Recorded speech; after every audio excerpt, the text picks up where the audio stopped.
Well, look who's woken up. No, not me. I've been awake. I was talking about Winston Churchill. Here I am playing trains and not bringing you along for the ride. Thought I'd better do that. Hello again. Welcome. A number of you have asked, can we have more running sessions? Well, yes you can, especially when it's something like this going by. And what was interesting there is that Winston Churchill had no bother at all, no wheel slip whatsoever going up that incline. Last night I was laying in bed awake, wondering how I could ease that incline, and I really don't think I need to. It's well over 1 in 50, well, less shallow than 1 in 50, and most trains don't have any problem with it. That's a heavy train too, although it's only 4 carriages long. Yeah, those Pullman carriages are fairly heavy for whatever reason. Yeah, there's a good number of trains running around at the minute. A couple of them are not doing what they're supposed to. The closest we've come to a crash in some time was just averted there. What's happening on this section here, this is the bypass line. The locomotives, for whatever reason, are stopping in the middle of the section rather than at one end. So I tried to correct that, and it was going to overrun and slam into the other Battle of Britain that had just taken off that you saw go by. So I had to put my finger on the track. Now, the purpose of all of this shunting was to get the night mail and Winston Churchill out on the track at the same time. I was doing some speed trials, so let me just get them out and let them run, and we'll have a little talk.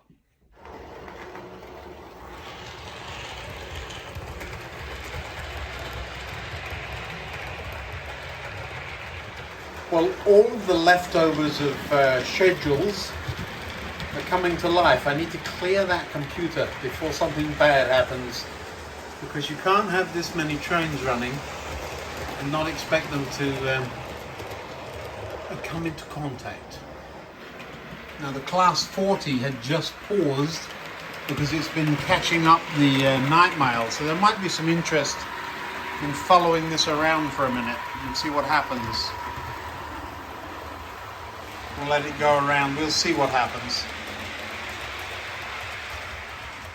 Yeah, it's paused because the section ahead is occupied. And there it goes again, once that block section is clear. This may happen a number of times, so we'll just follow and see what goes down.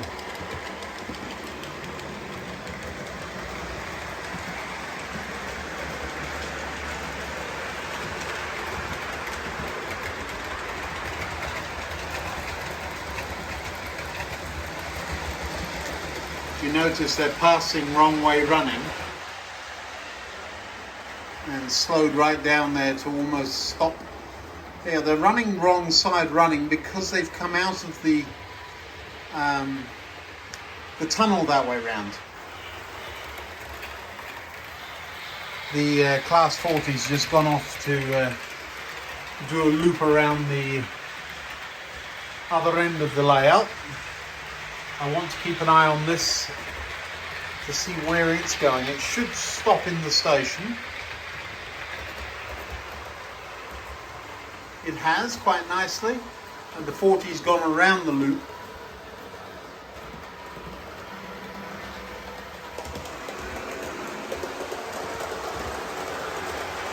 You'll see what I'm up to in a minute. I don't think I've shown you this end of the layout very much at all.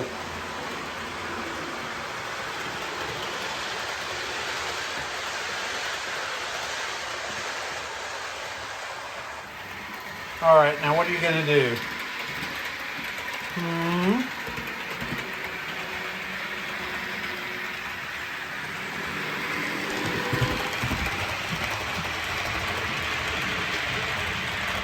Well, this is interesting.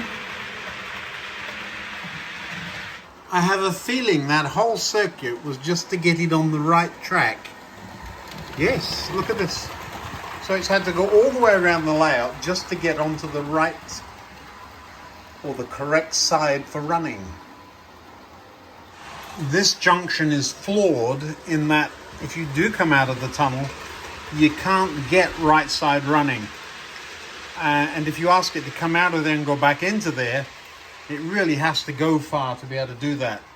So it wasn't poor planning, it was intentional, but I have paid the price for that intentionality.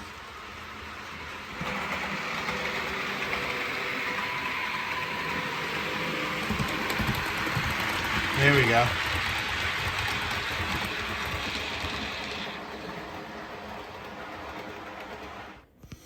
Now this is the first time in a very long time that I've dared do this move. There you go.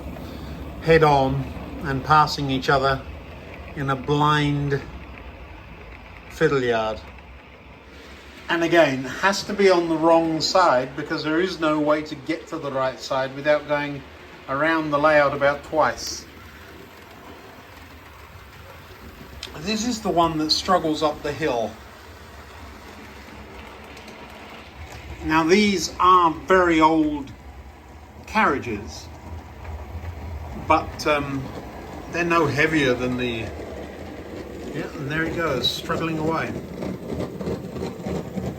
You see that?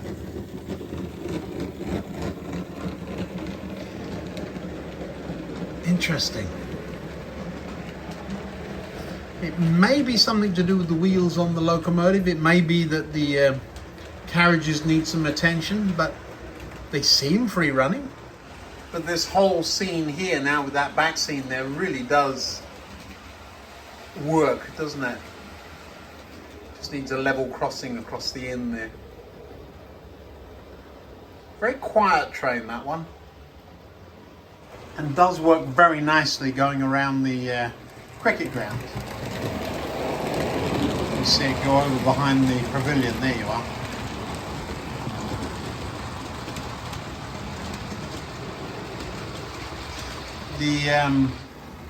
The couplings on the backs of these carriages are all those big old D couplings, so I'm quite sure the bearings are not great on that train.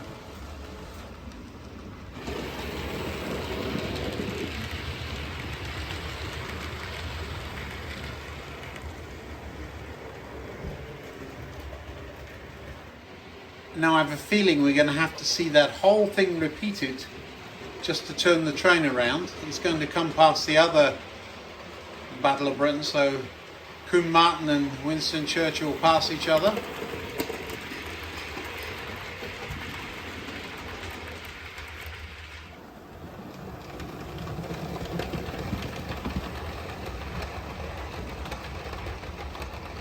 And the same pattern again.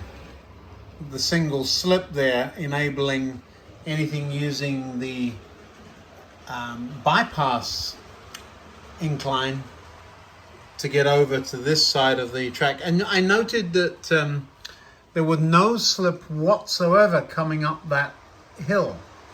So Combe Martin came up that one without any notion of bother. So that's interesting. It's just as steep as the other one. There must be something going on over there. Maybe I need to clean the track. Maybe something on it. I don't know how there would be, but we'll have to have a look.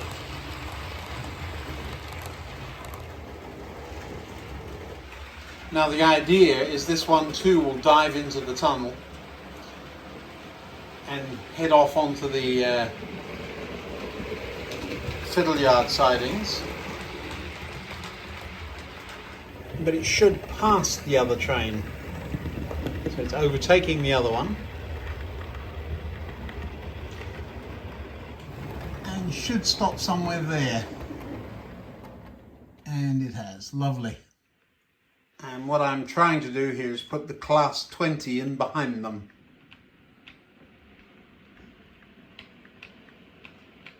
This will be a more controlled takeoff.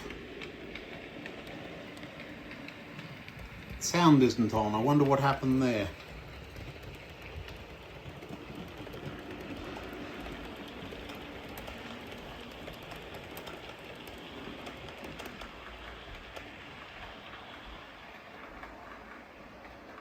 So the Class 20 should come up past the street and cross over on this single slip here.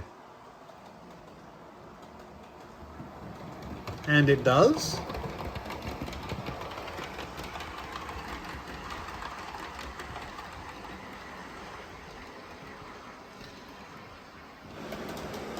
I will say very quiet running. I've got the sound off, but very quiet running until it finds the ballast, and then it does make much more noise. Interesting. The unfinished part of the layout, or one of the many. It's amazing what a little bit of scatter will do, isn't it?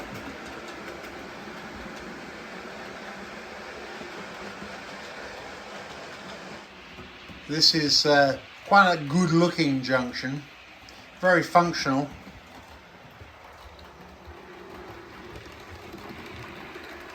And again, this is the Class 20 heading into that big train fiddle yard is what it's been called.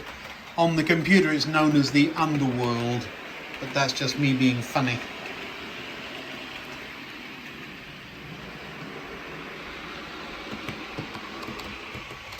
It's never been in there before.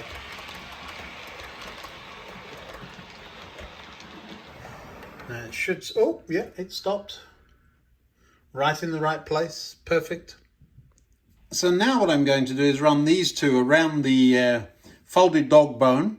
So they should take about 5 minutes to get back where they started. So I'll give one of them a 2.5 minute start, and they'll really be tail chasing, but we'll see what happens. Well, there goes the first of the two. It should go up and over the top, I would think.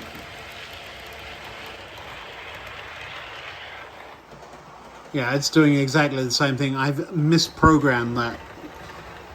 Oh no, it isn't. It's gone down the back line there. Well, that gives us a chance to turn Winston Churchill around. So we'll send this whole funeral train off into the reversing loop.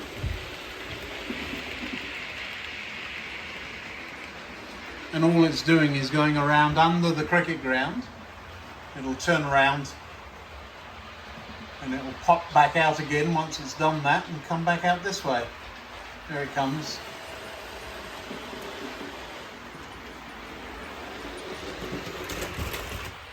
Well, there's the first derailment we've had in a very long time. All fixed.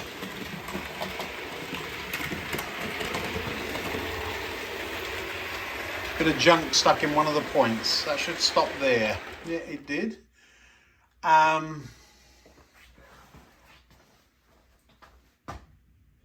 That should not have stopped there, though. Well, this really is turning into a running session.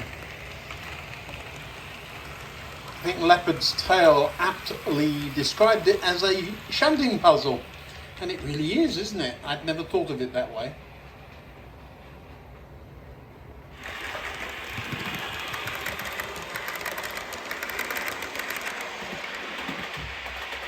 Still a little bit quick, but it is now, yeah, I need to get that top speed program, don't I?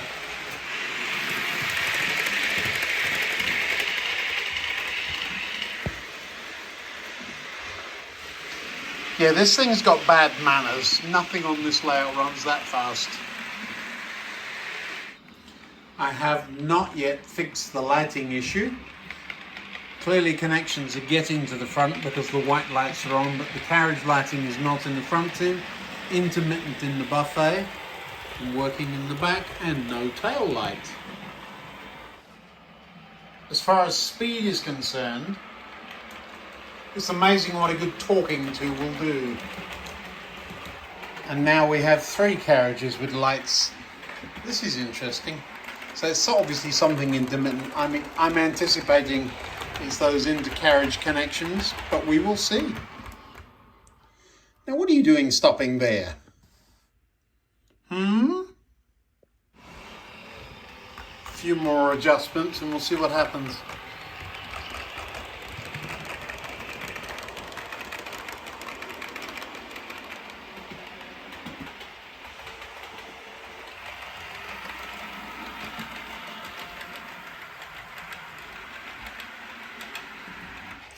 Did you notice carriage 1 and 3 had lighting this time and the buffet was intermittent? Well, we'll figure it out one of these days. I'll have to take it apart. The reason I was showing you the signal box is if I can do it, why can't the major manufacturers? It doesn't seem to me to make sense to get so complicated that things actually don't work. That's a much more reasonable speed to be travelling at, if you don't mind me saying so. It's a much more reasonable speed if you do mind me saying so.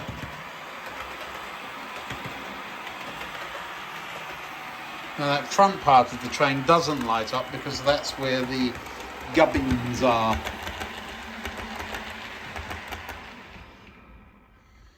Yeah, a little better, still not quite there. I am just going to cheat and hand have got it so that it's not sitting across the gap there. Yes, all right. Best behaving locomotive I have at this moment. If I were starting again, what would I do differently? So all of that to get me to the point where I can just let a train run.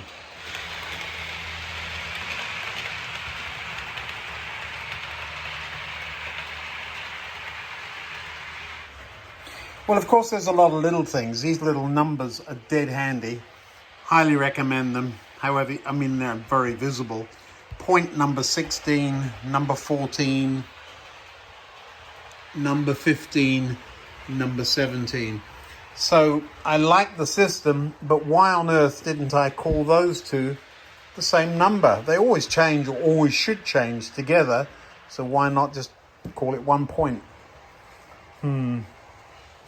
So many such little itty bitty things that I would change if I were doing things again.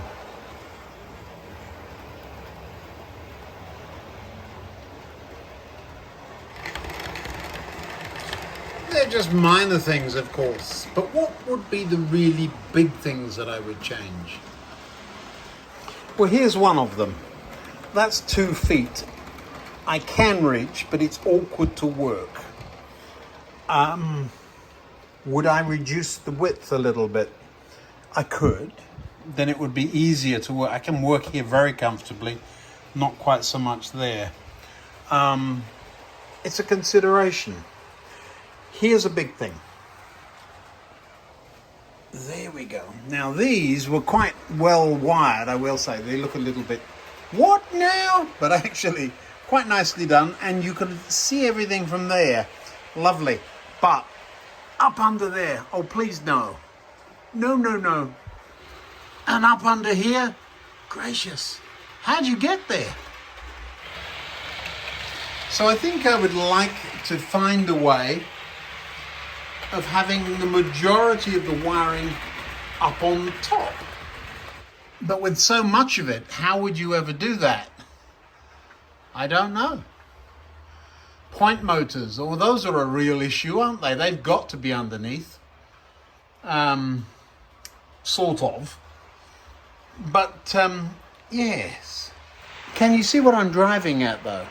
There's going to come a point where we have to downsize. This house is huge, a lovely house, and a lovely train room, but we're going to have to downsize at some point. Now, do I scrap the layout and start again? Oh no, we're not doing that. Or do I find a way of putting it on the road?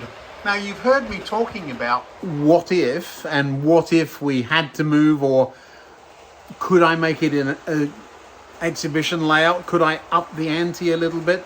and get this to a standard where it would be exhibitable? I don't know. But that's the sort of thought we're going to have in the not too distant future. There are some rather lovely little visual games I've been able to play. The signal man with his dog, the flickering fire in the signal box, which is very lovely. And I really don't want to have to rebuild all that, but those things would come with it, wouldn't they? Would I have an incline on a different layout? Something we always try to avoid, isn't it? If I had to shorten the layout, how would I do that?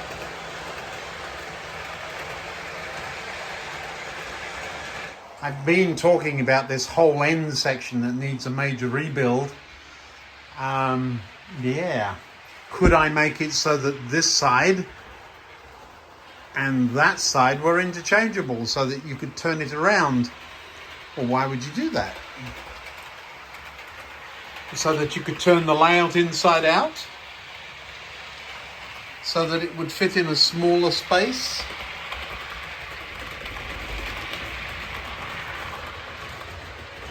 By turning a layout inside out, what I mean is that we're in the middle of the horseshoe and everything around us is the viewing side. Now, if you turn it inside out, the viewing side, this viewing side here would be over there and people will be looking at it from over there and you'd be operating it from in here.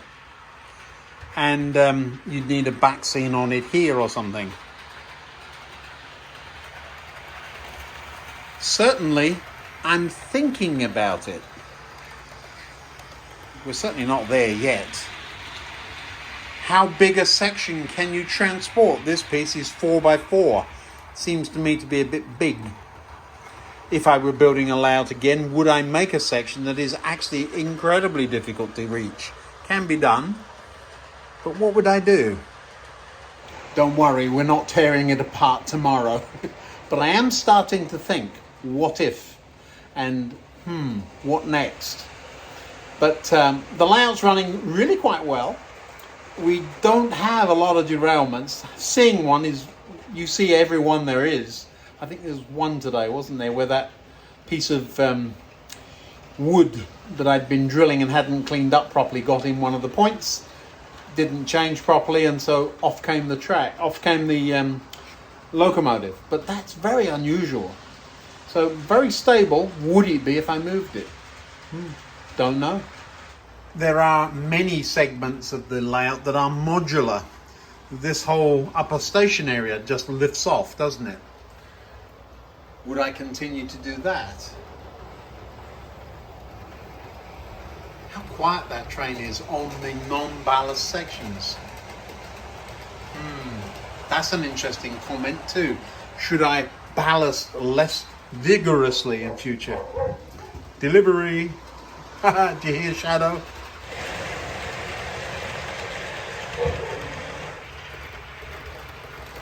When it's operating well, and it is, except for some of the stopping and a little bit of programming still to do, the layout really does run rather sweetly.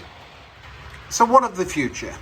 Well, I want to get the underground train system working all on its own so that it's operating in the background.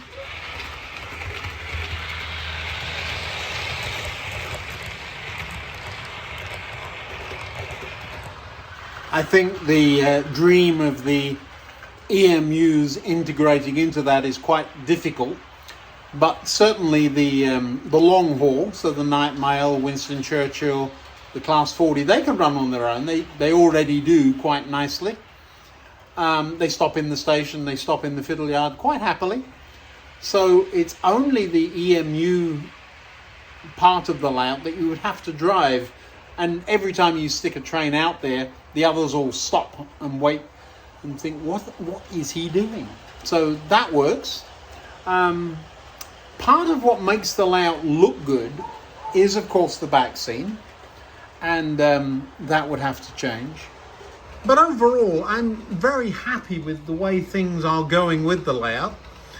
It's just what next?